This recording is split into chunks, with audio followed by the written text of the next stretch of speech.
Magandang hapon mga kapatid. Ako po si Cheryl Cosim, nagbabalik mula sa medyo mahaba-habang bakasyon.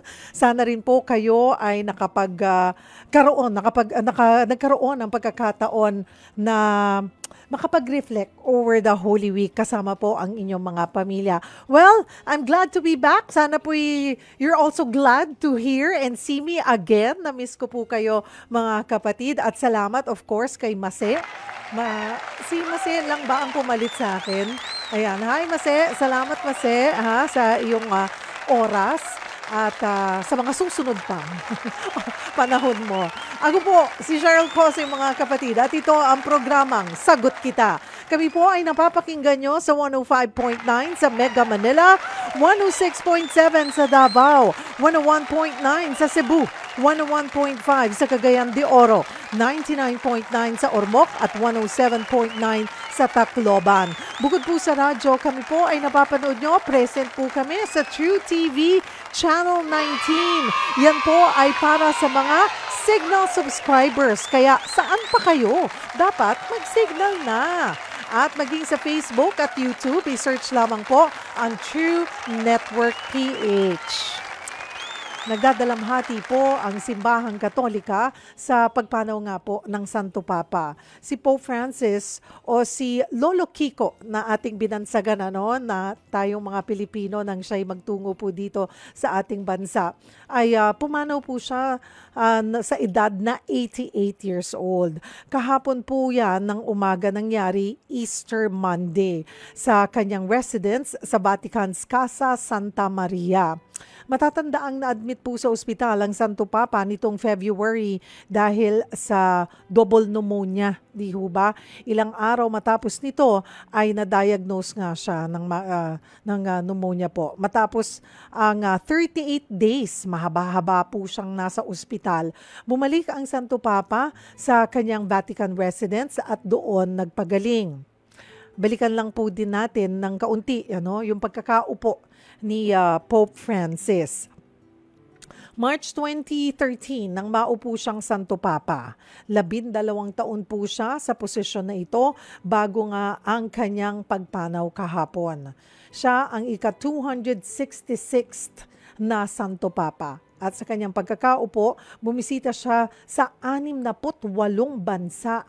Kasama po dyan tayo, napakaswerte natin tayo dito sa Pilipinas matapos nga ang pananalasa ng Bagyong Yolanda. Ngayong araw, balikan natin ang mga alaala at legacy ni Pope Francis. So special episode po tayo today. Itutuon po natin lahat ito kay Pope Francis. Hihingi rin po tayo ng update sa mga huling pangyayari dyan po sa, of course, sa Vatican. Alam niyo po, sa ating mga Katoliko, si Pope Francis ay naririnig natin yan at nakikita natin yan na isa siyang uri ng Pope na mapagkumbaba, hindi po ba? Makatao at reformist. Sinasabing isa rin po siyang reformist. At lagi nating nakikita sa kanyang mga salita na nakatuon siya sa awa at pag-unawa. Nakafocus po siya on mercy and compassion. Pero mas detalyihin po natin yan. Ano ba ang mga few defining traits and themes ng kanyang papacy? Ang ating question of the day, hindi po yan mawawala. Para po sa inyo, anong legacy ni Pope Francis ang tumatak po sa inyo? Mag-share po kayo sa amin, sumali po kayo sa ating discussion mga kapatid. Maaari nyo po yung i-post sa ating live stream, mag-comment lamang po kayo or maaari din po kayong tumawag sa ating tanungan hotline sa 8689-3289 or sa 8689-3290. Mamaya po babasahin natin yan isa-isa. At alamin po muna natin ang mga nangyayari ngayon sa Vatican at ano nga ba ang mga susunod na hakbang matapos nga ang pagpanaw ng Santo Papa. Magkakausap natin live via StreamYard ang isang pari po na nasa Vatican ngayon. Kasama natin si Father Albert Alejo. Magandang hapon po sa inyo mula dito sa Pilipinas, Father Albert Alejo. Sharif, magandang hapon, pero dito umaga pa. Umaga At pa. maganda yung sikat ng araw. Hindi naman masyado malamig kaya wala na akong jacket, Haha. pero komportable. Mhm. Alam niyo kahapon, maaga pa, narinig ko yung kampana, Mhm. kumakalembang. Pero iba yung klaseng pagkalembang, tuloy-tuloy, pero tahimik, parang umiiyak. Mhm. Yung pagkalembang ng mga kampana. Tang, tang, ganyan. So, may mga nagte-text na, ala, makalembang yung kampana, pero wala namang official announcement. Hmm. Maya-maya, meron na official announcement na yun pala, yung kampana na yun ay signal, palatandaan na yumao na yung ating Santo Papa o sa mga Pilipino, si Lolo Lolo Kiko. Kiko. Siyempre, mahirap na, mahirap hulihin kaagad yung damdamin. Mhm. Kasi para sa akin, naghahalo-halo na. Nalulungkot, pero kumbaga, inaasahan, nakakagulat pa rin. 88 anyos ba naman, di ba? Tapos talaga nagkasakit naman. At saka naganda na rin siya. Yung bang sabi niya, dito niyo ako lilibing sa simbahan. At kapag tinitignan ko yung buhay niya, punong-puno, siksik, liglig. Yung bang Yung ang ganda ng bukas ng mukha niya, ang dami niyang napuntahan, hindi lang basta puro mga sentro, kulungan, bilangguan, yung mga migrante. Tapos ang dami niya nasabi na naintindihan ng tao, hindi yung masyadong lutang. yes. Kaya, kumbaga, nagpapasalamat din tayo na buong buo yung buhay niya. Mhm. At Fa- namatay siya pagkatapos nung muling pagkabuhay. O, di ba? yes, yes, yes. Ibig sabihin talagang kompleto yung buhay niya, no? Oo. Mhm. Mhm. So, may pagluluksa, pero may kasiyahan din at higit sa lahat, pagpapasalamat sa mga iniwan niyang aral. Pero ano po, Father Leho, ilang taon ka na po dyan sa Vatican? 3 taon pa lang, 3 taon kaya pa lang po. struggle din. Pagdating ko dito, COVID pa eh. Ah, yes, oo. Ah, Pero nagkaroon na po kaya ba kayo ng ano, pagkakataon na makaharap po ang Santo Papa? meron. Dito kasi ang assignment ko, nagtuturo ako sa Pontifical Gregorian University sa Faculty of Social Sciences. Mhm. At ng Mayo, dumalaw si Pope Francis sa university at meron siyang private audience sa mga Jesuit professors. Mhm. Kaya nung bawat isa sa amin lumapit sa kanya, Mhm. lumuhod ako, nagmano. Mhm. Medyo kinabahan pa yun sa security kasi, alam. Oo. Pero maganda yon. Tsaka nung dumalaw dito sila Father Flavi Villanueva, sila Justice Carpio Morales, nagkaroon din kami ng pagkakataon na personal na makaharap siya. Mhm. So, may picture din kami niya. Pero Mm. Father Alejo, nung kayo po, yung nagkaroon kayo ng pagkakataon na magmano sa kanya, may mga may kahit na maigsi, mayroon po ba kayong nasabi sa kanya or nasabi po siya sa inyo na pag-usapan ng kaunti? Sabi ko lang, please pray for our country in turmoil. There is Mhm. blood in our society. Sabi ko ganon. Mhm. Sabi niya, prayer, prayer, prayer. Mhm. At ito pong doon sa 3 taon pa lamang po kayo dyan. Pero doon sabi nyo nga, 12 taon niyang pagsisilbi bilang ating Santo Papa ay siksik. Kanina lang nung ano ko, 68 countries ang kanyang napuntahan. At napakaswerte na isa po tayo sa talagang sinadya after ng bagyong Yolanda. Ano po ang Kaya ano po ang ipinakita nito dito sa kanyang pamumuno? Is he the most traveled? Hindi na, na most traveled na Santo Papa? Ako kasi ang pagbagbabasihan ko po yung kanyang mga sinasabi, ano, talagang he's focused on mercy and compassion all the time. Ramdam mo sa kanya yung kanyang um, yung talagang yung malasakit niya, yung hindi niya nakakalimutan at binibigyan niyang halaga, yung sabi nga niya, yung mga nasa gilid, di ba? Father Alejo. So, yung iba, may puno sa kanya na hindi daw siya masyadong intellectual, hindi katulad nila Pope Benedict na para bang profesor, tapos Mhm. kung magsalita ay parang laging nakaupo sa trono, mga ganyan, ano? Mhm. Hindi naman gano'n. Siguro yung emphasis niya ay pastoral, ang tawag ng pastoral, yung malapit sa tao. Si Pope Yes, John makatao. Paul II, Mhm. gano'n din naman eh. Kasi nanggaling din siya sa sa pagtatrabaho sa quarry Mhm. at dating komunistang bansa, no? Yes. Si Pope Francis naman, lumaki naman sa Latin America na ang daming struggle para sa karapatang pagtao, maraming violensya, na maraming patayan doon.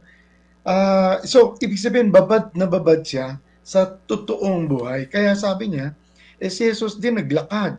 Si Jesus nagsalita, nakipag-usap na sa paraan na naiintindihan, no, ng mga tao. Kaya yung hindi totoo na hindi siya intellectual. Marami tayong pwedeng pag-usapan dyan. Pero mas gusto niya na talagang may nagkakadugtong ang ating mga bituka. Mhm. Nakakausap niya pati ang ating kaluluwa, nahihipo niya. Kaya pwede kong sabihin sa na tinutuon niya ang kanyang pagiging misyonero, pagiging alagad sa salita, sa gawa, at sa mga galaw ng katawan. Mhm. Galaw Mhm. ng katawan kasama na yung ngiti, yung Yes. paghipo na pagtapik sa mga bata, pagyakap sa mga naka-wheelchair, mga gano'n ano. Ah, yun maraming sinasabi yun eh. Maraming sinasabi yung mga galaw.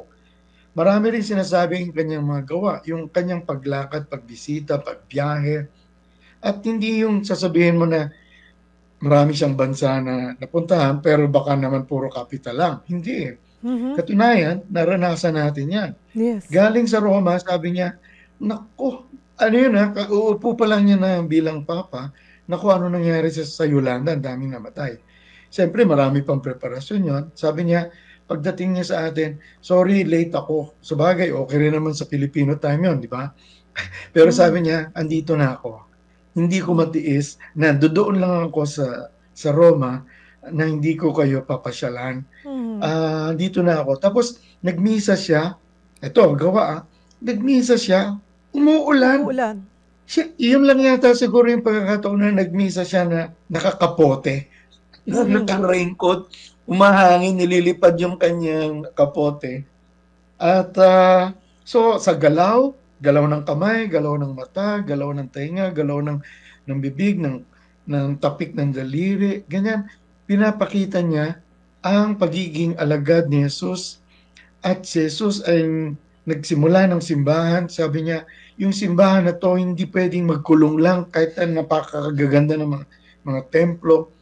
Sabi niya, kailangan ng simbahan ay bukas ang pinto para papasukin ng iba. Tapos Mhm. sabi niya, ay mali, mali, mali. Correction. Bukas ang pinto, hindi lang para papasukin ang mga nasa labas, kundi ikaw mismo lumabas. Yeah. Maging kaamoy ng tupa na kawan mo. Wag mo nang hintayin yung iba na papasok sa kung paano ko nahihiya na pumasok.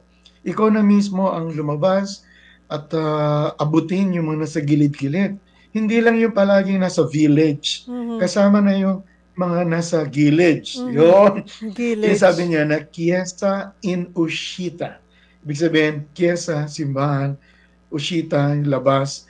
At simbahan na hindi nagkukulong. Mhm. Sabi niya, mas gugustuhin ko pa yung simbahan na pasa-pasa, na madumi kasi nadumihan sa paglabas, sa putik, kesa sa yung simbahan na maputi pero yung puti na putla. Mhm. Putla dahil sa nagkulong lang. Anemic ang tawag niya doon. Mhm. Hindi yan ang simbahan na pinapangarap niya para sa atin. Mhm.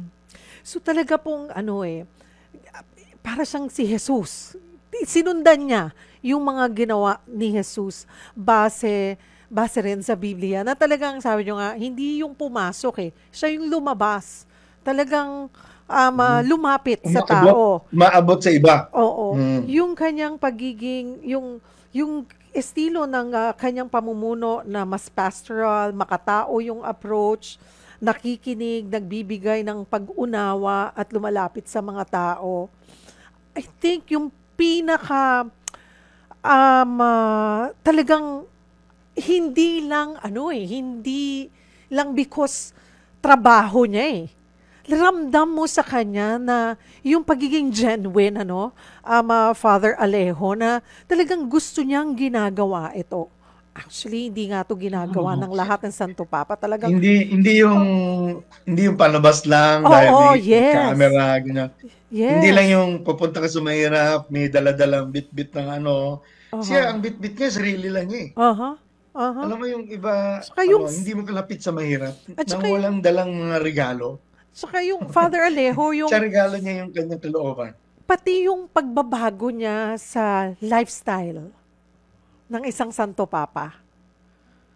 Doon mo Well, makikita una-una, 'di ba? Hindi nag-SUV, simpleng sasakyan lang, okay na. oh, Yung mga tapos yung lumipat siya ng tirahan, tirahan. ng mas ordinaryong tao. Opo. Tapos sabi nga niya, oh, para pangalagaan natin ang tubig, ang kalikasan, huwag masyadong matagal mag-shower. Shower. Ibig sabihin, natutunan din niya sa sarili niya yan, di ba? Aha, yes, yes, Huwag yes. mag-asaya Opo. ng tubig. Oo. Isa rin siguro, Father Alejo, sa mga maaalala natin at tatatak po sa atin na iiwan niya. May mga controversial na issue rin, tungkol sa kanya. And ito with Pope Francis. Mas bukas siya sa pag-uusap tungkol sa LGBTQ+, sa diborsyo, at pagganap ng mga babae sa simbahan. Hindi niya agad binabago ang doktrina pero binubuksan ang pinto sa pag-unawa at dialogo. Oo nga. So, ano yan eh. Siguro magandang tignan yung pangkalahatang direksyon. Mm. Yung, kasi babad siya sa yung Catholic social teachings Mm. at saka yung biblical gospel values na kay Jesus. Kasi si Jesus inilagay sa kanya yung makasalanan ng babaeng na nahuli ng pakikiapid. O, hindi naman niya sinabing okay lang yung pakikiapid, pero sabi niya yung mga walang kasalanan maunang bumato. Di ba? Mhm. Meron siyang nakakaisip siya ng ibang paraan para magbago yung makasalanan, pero magbago rin yung bintang lang ng bintang na nag-aakusa. Mm. Yun ang gusto niyang abutin yung mga tao na hindi maabot. Hindi maabot ng batas o iniitsepwera ng mga patakaran ng lipunan kung nasanay. Kasi yun eh, likas naman sa tao na kumbaga meron tayong kayang mahalin, mas maliit na grupo, pamilya. Kung minsan lalabas yan sa komunidad hanggang sa buong bansa. Pero may tukso din na pagka yung ibang kulay, iba yan. Mhm. Pagka iba yung reliyon, iba. Pero sa kanya, kumbaga parang yung sabi nga na Holy Spirit, parang hangin na dumadaloy, umiihip sa ibabaw ng mga pader na naglilimita sa ating pag-iisip. So nakipag-usap siya sa mga Muslim, sa mga Protestante, sa mga hindi Kristiyano, pati nga sa mga walang paniniwala sa Diyos.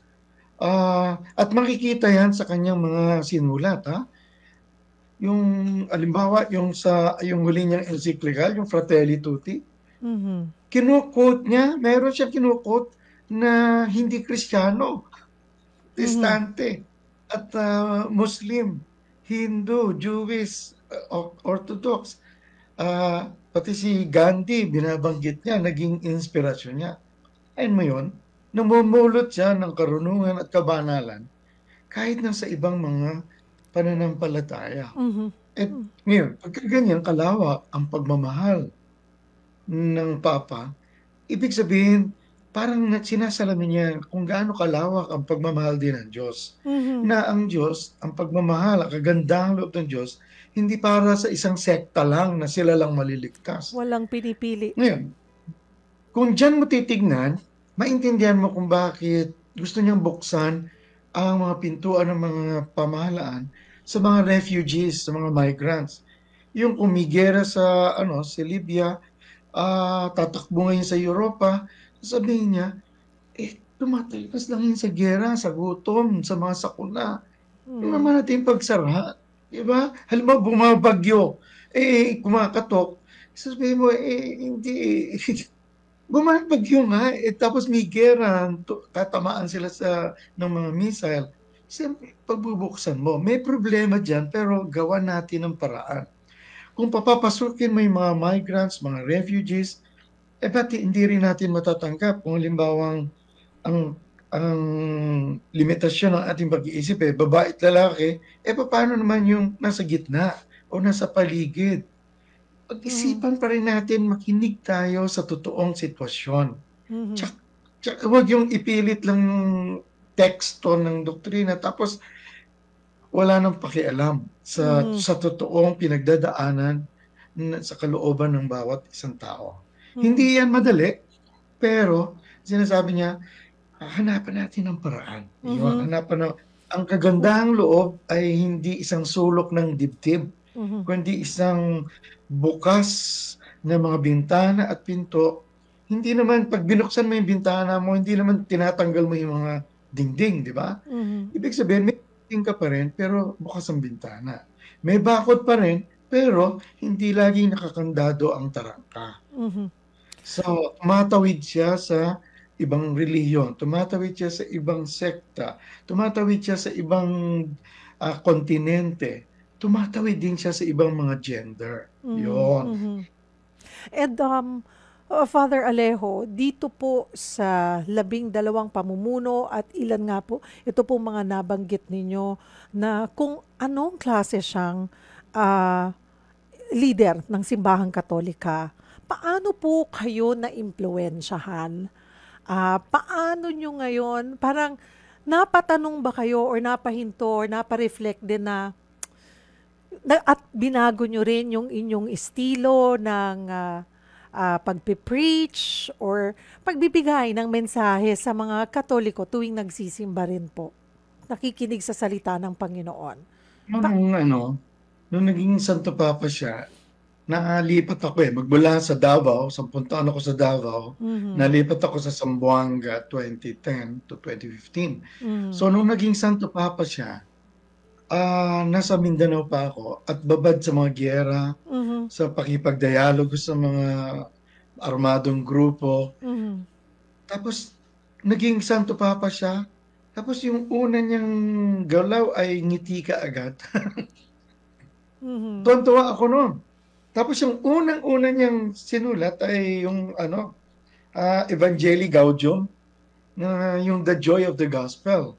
Dito, Mhm. pinapakita niya na yung kung meron kang natanggap na mabuting balita, anong gusto mo? Ipalaganap. Mhm. Hindi yung ikukulong mo lang sa sarili mo. Mhm. Di ba?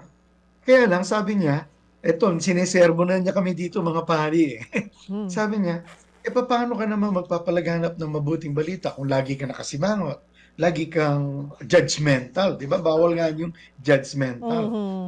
So, pinapagalitan niya kami na, yung mga homily ninyo, ayusin ninyo, huwag yung masyadong boring, Aha. tapos na masyadong mahaba, na wala namang pinapatunguhan, Aha. na paano makakaabot yung joy of the gospel?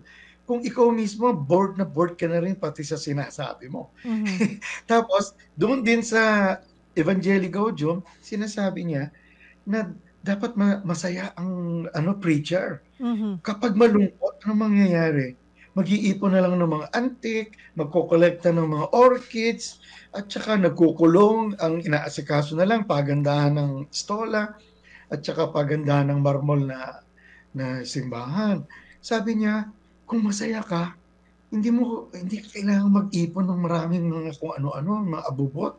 Mhm. Pero ibibigay mo yung magandang balita. Yun.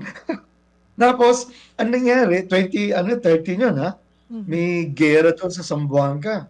So, nakakatuwa dahil ah, dumating naman, sunod-sunod yung kanyang mga pastoral exhortation, mga speeches niya tungkol sa kapayapaan. At hindi lang yun, may dagdag pa. Yung sa Laudato Si, sabi niya, pinag-uusapan natin yung mga tao.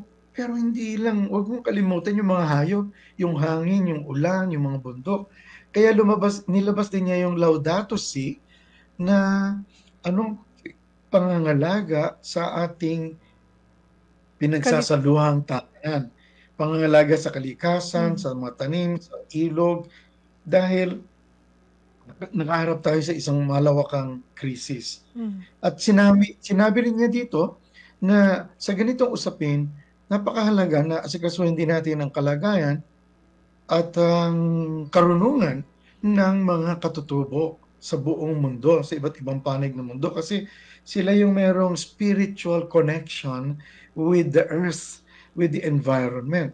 Tiyempo-tiyempo, kasi sa Mindanao, yung trabaho ko doon, bukod sa anti-corruption, pakikipaglakad, pakikipaglakbay sa mga lumad, sa mga katutubo na ginigera sila at nasisira ang kanilang kalikasan. Aba, maya-maya, sinundan pa yun ng Fratelli Tutti. Eh di, naging laman na naman ng aking mga talks to, ng mga pagsusulat at saka pagtuturo. Kasi tinuturo dito sa Fratelli Tutti yung social friendship and political love. Ano yun? mhm, Political love. Meron palang ganun, political charity na anti-corruption, anti-war, uh, promotive of human rights. mhm, Kailangan ipagtanggol ang human rights. Tapos sabi niya, sinulat ko to sa gitna ng napakaraming puwersa na gustong sirain ng tao, gustong itapon. Samantalang nagtatapon tayo ng maraming basura, ecology, tinatapon din natin yung mga tao, mga pinapatay. Sabi niya, hindi ganyan. Mahalaga bawat tao. Tapos sabi niya, kailangan, wag lang yung Good Samaritan individual, kailangan Good Samaritan institution and Good Samaritan politics. Kailangan makialam tayo sa politika para ayusin natin yung sambayanan. Hindi makukuha to sa humanitarian na tingi-tingi na dole out na pa isa-isa. Kailangan ayusin natin ang lipunan, ang gobyerno. Anong gagawin doon sa mga leader na corrupt? Sabi niya, andiyan yan. Sabi niya, alisin niya. mhm. Bakit? Kung mahal mo daw ang mga oppressors, kung mahal mo yung mga corrupt, hindi mo sila papayagang magpatuloy na sirain nila ang kanilang sarili at sirain din nila ang sambayanan. Ang ganda talaga ng mga turo, kaya halos wala na ako ibang sinasabi, kundi yung ini-echo ko lang ang turo ni Pope Francis. Bilang huli rin, Mm. mahilig pala siya sa tula. Tumutula rin ako. So may bago siyang libro, Viva la Poesia. Sabi niya, kailangan sa pagtingin natin sa mundo, hindi puro yung ano lang nakikita mo. Kailangan ng imagination. Kailangan ang poetry. Sabi niya sa mga social movement groups, you are social poets. That is how I call you. You are social poets because you create hope when there is only hopelessness and destruction. Ang ganda. So, saludo po ako kay Lolo Kiko. Kompleto siya, kompleto. Ang sarap pakinggan kung paano siya, no? At sana ay, eto nga, ano ang masasabi natin, Father Albert, na pinaka iiwan niyang legacy ni Pope Francis para sa inyo at para po sa atin? Yung sa akin, yung buhay na kagandahang loob. Kung kung titignan natin siya bilang Pilipino, siyempre marami pa rin para tignan siya.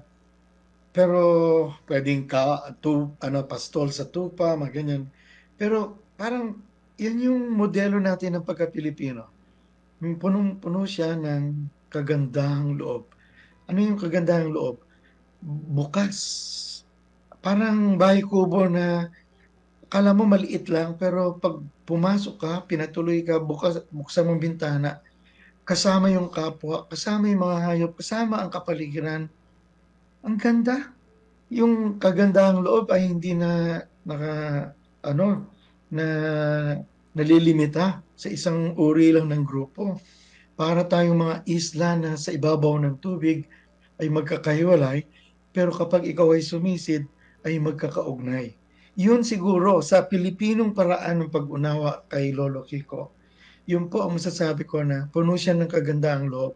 Hindi lang yung mabait o matulungin o may malasakit, kundi talagang siya yung modelo ng kagandahang loob, ng tibay ng loob, ng kadakilaan ng loob. Katunayan, isa sa mga huli niyang inilabas na encyclical ay tungkol sa Sacred Heart, yung dakilang banal na kalooban ng Mhm. Diyos, yung Dilexit Notes. Minahal niya tayo, mahal niya tayo.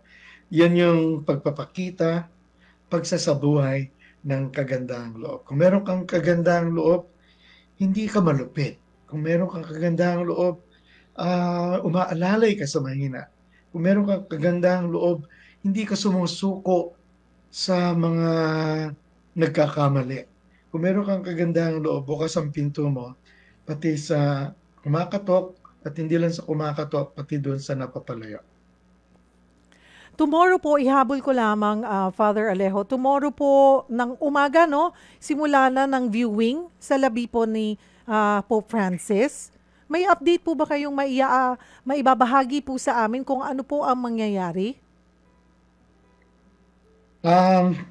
Katulad ng nabanggit mo, at in-announce din niya ng rector ng Colegio Filipino, bukas, Miyerkules, ay pwede nang tumingin sa labi ni Pope Francis. Inaasahan natin na, na-imagine mo ang pila ng sangkatutak ng mga tao dahil jubileo ngayon, pakaraming turista na pilgrims, ngayon pa lang, ang dami-dami na. So, dadami pa to. Dadami rin ang mga journalista. Kagabi, punong-puno na yung piazza na San Pietro. Tapos, dadating pa rin ng mga dignitaries. Mayroong ilang mga presidente at hari ng mga iba't ibang bansa. May daladalang tag-iisang eroplano mga kasama yan.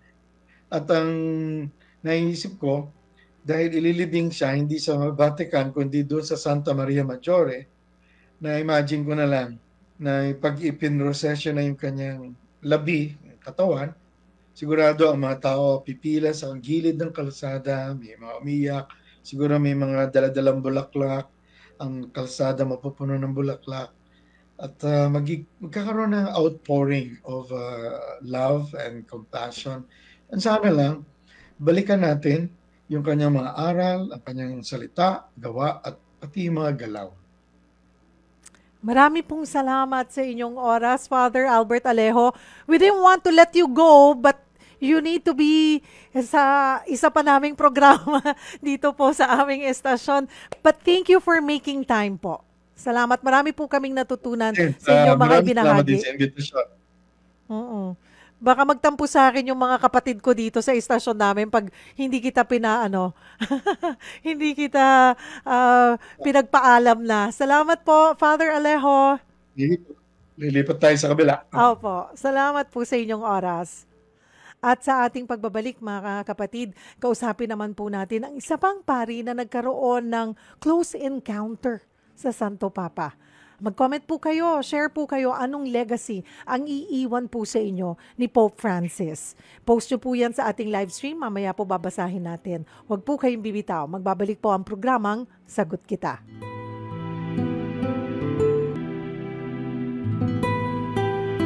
Nagbabalik po ang programang Sagot Kita. Ako po si Cheryl Cosim at ang ating question of the day, anong legacy ni Pope Francis ang tumatak sa inyo? Maya-maya po hitayin lang natin si Carmi, yung mga messages po ninyo, kinukulate na para mabasa po natin pakonti-konti. Pero at this point, makakausap muna natin ang isang paring nagkaroon ng close encounter kay Pope Francis. Nakaharap niya ng face-to-face ang Santo Papa. Ano kaya ang napag-usapan nila? Live via StreamYard, si Reverend Father Jason Gonzalez, Executive Secretary for CBCP Office on Bioethics. Hello po sa inyo, Father! Good afternoon po, Miss Cheryl. Thank you for joining us, Father Gonzalez. Sige nga po, kwentuhan nyo kami kasi kaming mga hindi nagkaroon ng pagkakataon ng close encounter kay Pope Francis, inggit na inggit at talagang sabik na makarinig ng mga kwento na nagkaroon ng pagkakataong makaharap siya ng face-to-face. Okay, 2021, yung close encounter nyo po kay Pope Francis. Ano po ang kwento behind Yes. it? Actually po kasi napadala po ako mag-aral po noon sa Roma noong taon 2019. So noong 2019, simula po noon, hindi po ako nagkaroon ng very close encounter with Pope Francis. So nung taon 2021 lang po, doon po ako napaisip na sabi ko dapat magawan ko ng paraan paano ako mapapalapit sa kanya. Kaya nga po, nung general audience po yun, nung June 2021 po, pumila po ako agad sa St. Peter's Basilica po ng 6 a.m. as early as 6 a.m. po para po sa general audience niya ng 9 a.m. So imagine po no yung pila po noon para makapunta po doon. So napagsabihan po ako ng iba pong mga Pinoy po na paano po talaga tayo makakaroon ng encounter with Pope. Kasi si Pope po, usually po, after po niya magsalita, lalapit po siya sa mga bagong kasal at lalapit din po siya sa mga may sakit at mga matatanda. Kaya ang ginawa ko po para magkaroon ako ng chance na mapalapit sa kanya, doon po ako sa likuran po ng mga may sakit para sure ako na alam ko si Pope Francis ay lalapit po doon. Mm-hmm. So ang ginawa ko nga po, napalapit po ako kay Pope Francis after po ng message po niya, paglapit niya po sa mga matatanda, lumapit na po siya doon sa pwesto po namin. So nag-iisip na po actually ako ng sasabihin ko sa kanya. So nag-iisip po ako ng Italian para makapag-strike po ako ng conversation. Pero nung nakaharap ko na po si Pope Francis, bigla po akong nawala po sa isip ko yung gusto ko pong sabihin. Ang nagawa ko na lang po, actually ito po yung librong hawak ko rin po noon, pinakita ko po sa kanya, sabi ko sa kanya, firmare. Firmare, ang ibig sabihin po nun ay papirma, sign.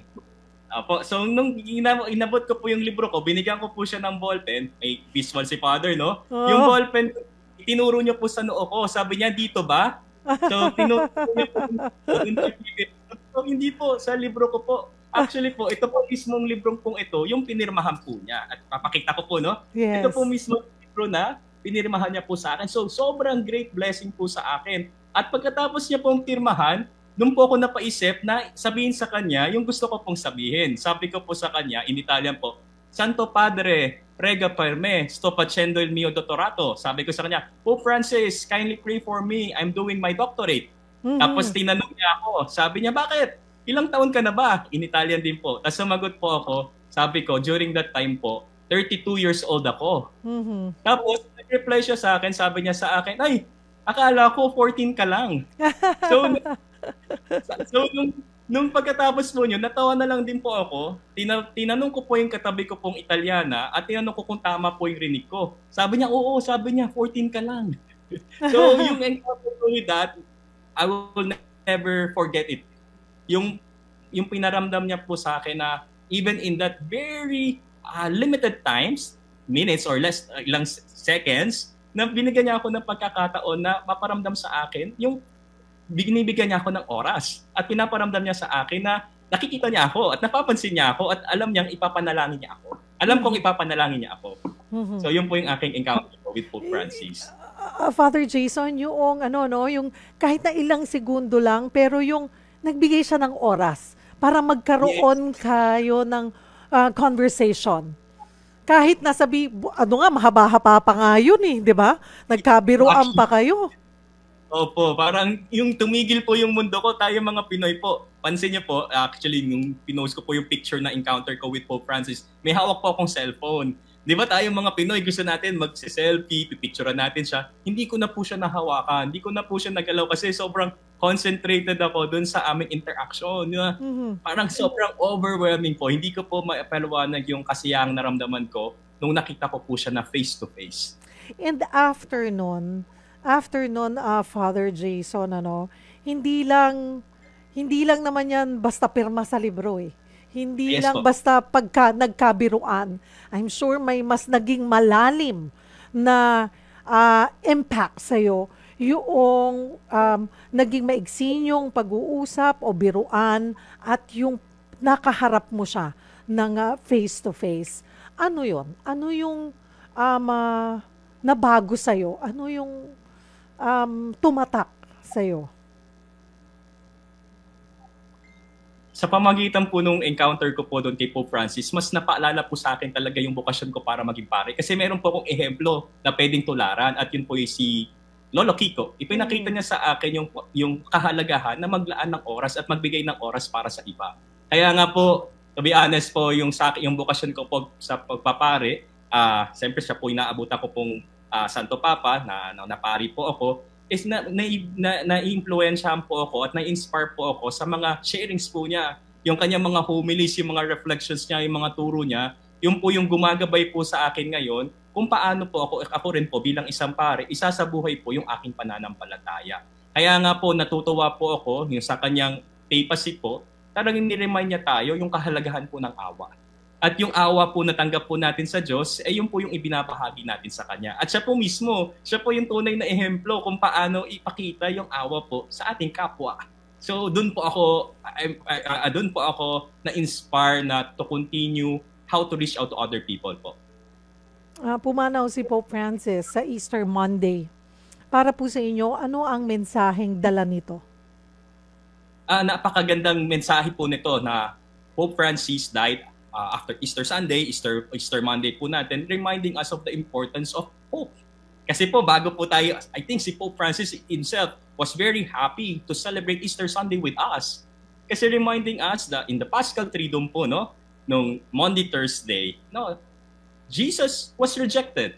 Diba? He experienced betrayal. Then on Good Friday, we condemn him to death. Na ikinamatay niya po para sa ililigtas po ng ating kasalanan.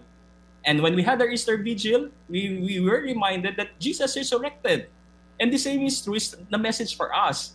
Pope Francis died on the season of Easter reminds us that we have something to look forward. Ano po yun? Meron po tayo natatanggap na pag-asa na may pinangako po sa atin ng Diyos na meron pong buhay na walang hanggan. Na hindi po natatapos dito po sa mundong ibabaw yung buhay po natin. We have something, the best is yet to come sa pamamagitan po ng pagpapaalala sa atin. Ito po yung panahon po ng Easter, ng panahon ng pag-asa at yun po yung paalala na ibinibigay niya rin po sa atin. Legacy po ni Santo Papa. Ano po ang iiwan niyang legacy sa iyo bilang pari at sa tingin niyo po sa lahat ng Katoliko? Siguro hindi na po tayo lalayo sa motto po mismo ni Pope Francis, no? Miserendo atque eligendo. Have mercy, he called him. Ito pong motto po ni Pope Francis comes from the homily of Venerable Bede. So doon niya po kinuha at ito po ay patungkol po sa calling of Saint Matthew. This is very interesting po, no? We are being reminded nung tinawag po ni Jesus si San Mateo. Si San Mateo po ay isang tax collector. He's a public sinner. But then, Jesus called him. Bakit? Because of His mercy. Ano po ba yung mercy? Ito po yung bilang Dominicano rin po, pinangawa kong po, ituro naman po ni St. Thomas Aquinas telling us that mercy is the highest manifestation of God's omnipotence. Yung kapangyarihan po ng Diyos, kaya napapakita niya yun po sa pagbibigay po ng awa. At yun po, ang isinabuhay po ni Pope Francis. Yung awa, yung mercy ng Diyos, ibinabahagi niya po sa lahat. Wala po siyang pinipili. Yun po yung pinakita rin po ni Pope Francis sa atin. Pinaparamdam niya po sa atin na lahat po ay tanggap sa simbahan. Meron po tayong tahanan sa simbahan. Pero hindi po doon natatapos yun. Yes, kinakawaan po tayo ng Diyos. Pero may kailangan din po tayong gawin sa pagtugon natin sa tawag po ng Diyos. Yung tawag niya na para magmahal. At yun po yung isinasabuhay po natin sa ating pananampalataya. Yes, nagkakasala tayo, pinapatawa tayo ng Diyos, pero inaanyayahan niya tayo magbagong buhay. Yan din po yung paanyaya ngayon pong Easter. Marami pong salamat sa inyong oras, Reverend Father Jason Gonzalez, Executive Secretary for CBCP Office on Bioethics. Maraming salamat po sa inyong oras, Father Jason. Maraming salamat. Ingat po sila. God bless po. God bless po.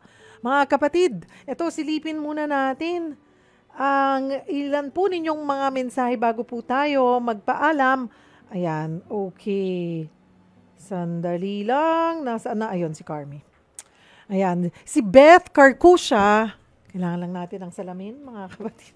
Ayan, si Beth Carcusia, ang tumatak sa akin kay Pope Francis, ang mga turo ng Santo Papa at ng Simbahang Katolika may impluwensya sa moralidad at etika ng mga Pilipino.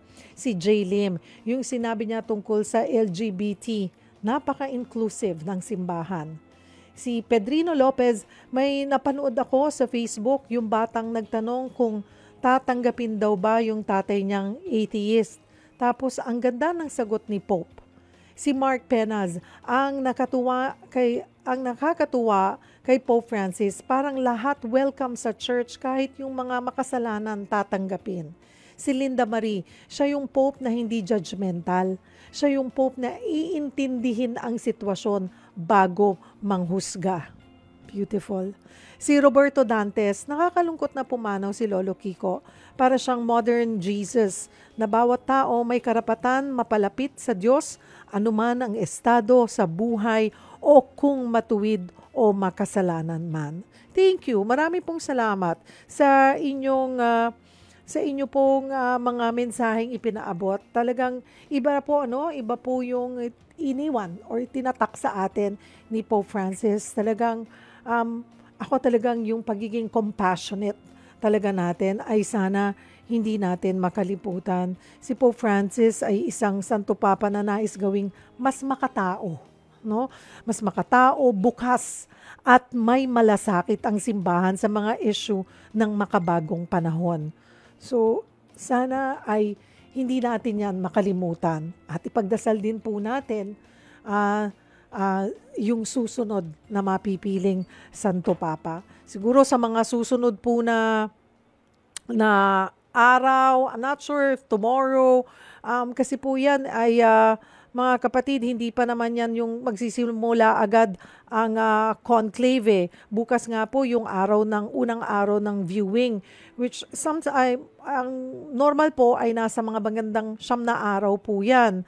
Pero tignan po natin dahil iba nga po, magiging iba yung estilo ng kung paano ang wake and then yung libing deed po na magaganap kay Pope Francis, and after that ay doon magsisimula yung conclave na tinatawag. Mga kapatid, salamat po sa inyong pagtutok sa amin ngayon dito sa programang Sagot Kita. Diyan po nagtatapos ang ating 1 oras na tanungan at sagutan. Ako po si Cheryl Cosim. Sagot Kita.